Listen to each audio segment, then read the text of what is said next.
Welcome back. This is part 2 of a 3-part series entitled What You Need to Know Before Buying a Motorhome. In a moment, I'll join my guest, Steve Zeigler, the Director of Bus Shell Sales of Prevost, and Gail Johnson, a Prevost Buyer's Consultant. Here's a list of topics that we'll discuss in this video.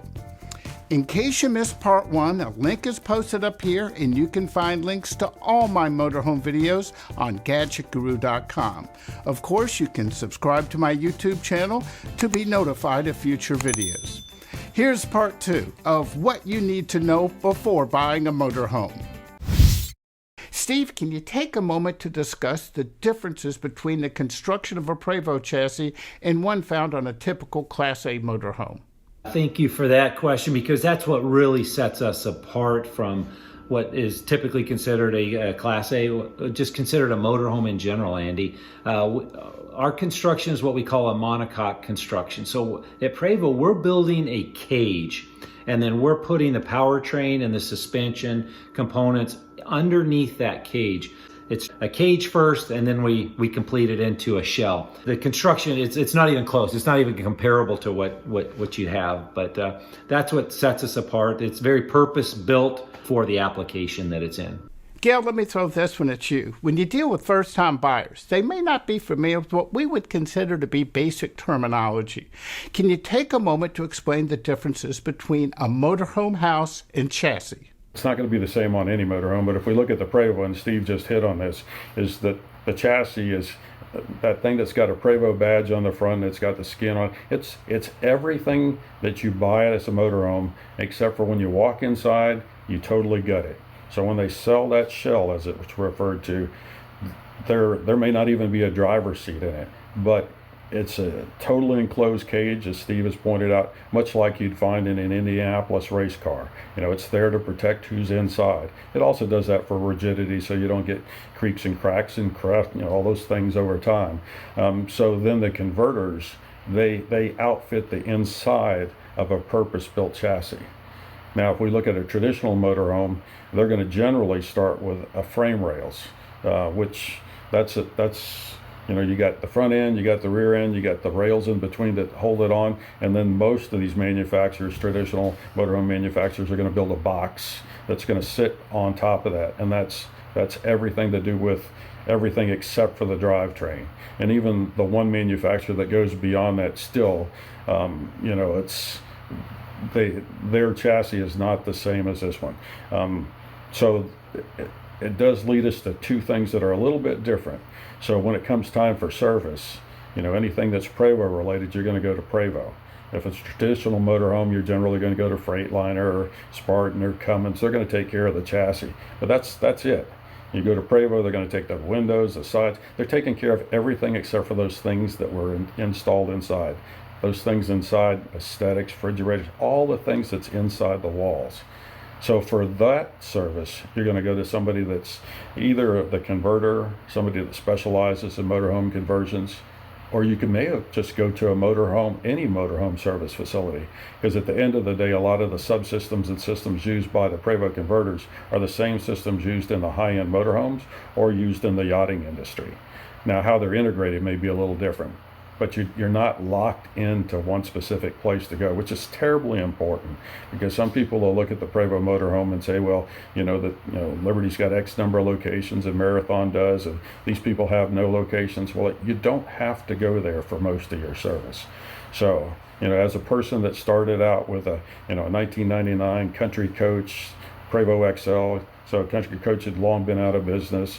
It's a 20-plus-year-old chassis. I go to Prevost for Prevost things, and for everything else, there was a number of places I could go. So I didn't have to worry about being stranded on the road and having to drive halfway across the country to get service.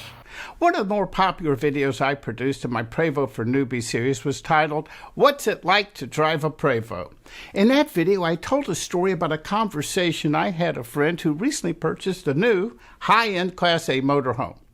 We were talking about obtaining factory service, and he told me he would have to make appointments sometimes months in advance for even basic services.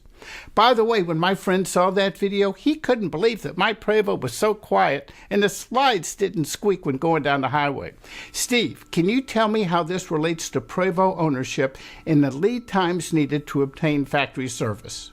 We have 17 company-owned and operated facilities, service facilities around the U.S. and Canada, Andy. And we know when we build 800 units a year, and that's not just for the motorhome, that includes our commercial side of the business.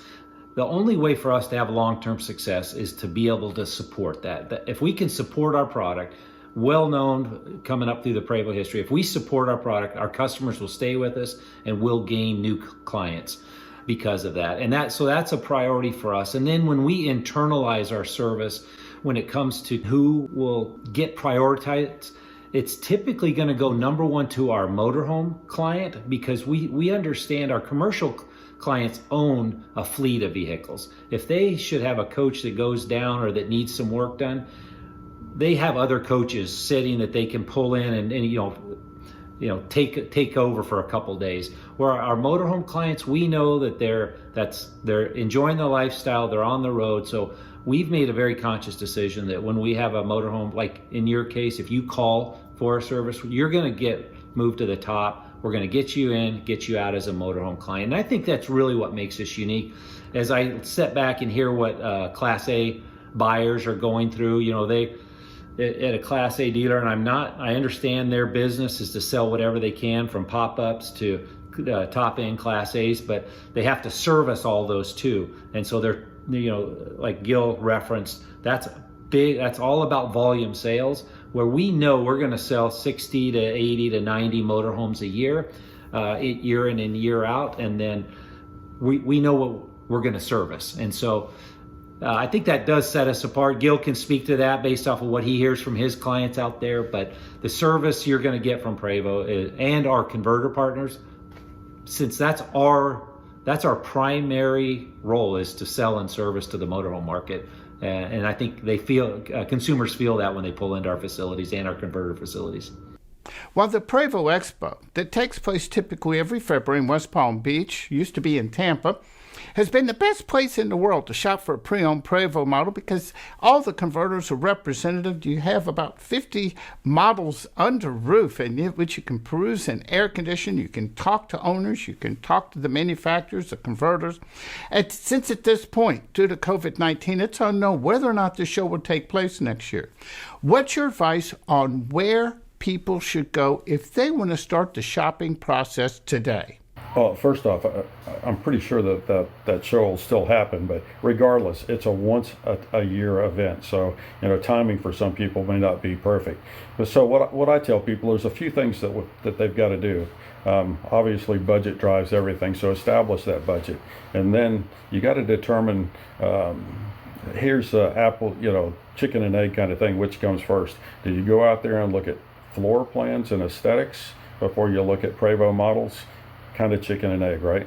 But so I tell people to go out where the largest number of coaches are available to view online, which would be at Prevost stuff, and just set whatever that budget is. Look at every coach available at 20% greater and 20% less than your budget. Pick out the top three, pick out the bottom three that you absolutely hate, and then talk to me or somebody like me that can kind of go through that and see what converter did you gravitate to, what floor plan did you like. And it probably, at the end of the day, we're going to find that your dislikes were all grouped into the same Prevost model and or converter.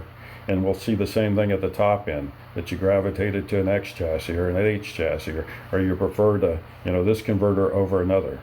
One of the many questions asked, and one at the top of the list is always, which converter is best? There is no converter that's best.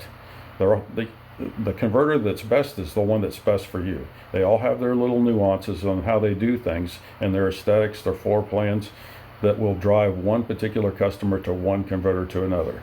So the first thing is always go out there where the mass of these units are that you can look at, and try to figure out what it is you like or dislike. And then we'll kind of go down below that and see why you like that better than the other. Same thing happens in the yacht world. There's a lot of aspects. One of those is also your maintenance thoughts. Do you want to be maintained by a converter? Do you want to maintain most of this yourself? All of these things get factored in on which Prevost conversion is the right one for you, both Prevost model and converter. There's an old saying, if you have to ask how much, you probably can't afford it. I don't believe that a bit. So let me go in and ask. If you're shopping for your first, whether it's a new or pre-owned, what sort of budget do you need to have?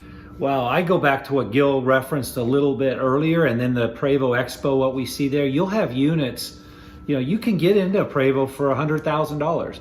Or you can get into one that goes up to well over $2 million on the new side. But when you're looking at the pre-owned, there's a wide range. Because the Prevost has such a long, you can keep it going for so long, you're going to get in every price range. And so when people walk up to me at a show, and I could be standing in front of a brand new quad slide, beautiful conversion, and they'll say, how much are these? And I can tell that they're not in the business. I say, well, these start at $200,000. You can get into one for $200,000 is my typical pitch, because I don't want that guy, I don't want to throw out, this is $2.3 million. I don't want that to be my first, the first price, because you just see people's eyes glaze over and they move on. But if you could say $150,000 you can get into a Prevost. This one happens to be $2.3 million, but I set the tone at $150,000 to $200,000 you're getting into pre-owned, and then talk to the customer, probably exactly like Gil, through the budget, what their budget is. Gil, I'll throw this one at you. A common question found on motorhome forums has to do with the cost of maintaining a Prevost, and you have to have a budget set aside, as Prevosts are a lot more expensive to maintain than a typical Class A motorhome. Gil, is that a fact or is it fiction? Yes, it's another cliffhanger, and you can bet that question and many more will be answered in part 3 of this series, and we'll discuss the one thing that many newbies fail to do when buying a motorhome that could lead to costly and time-consuming problems, so stay tuned. Depending on when you're watching this video, in just a moment, either a link to part 3 or a coming soon sign will be displayed on the screen. If you haven't already done so, subscribe to my YouTube channel and click the bell to be notified when the next chapter is posted. One more thing, if you like this video, you're going to like this one. And if you like that one, you're going to like one of these. That's it for now. I'm the Gadget Guru, Andy Parr.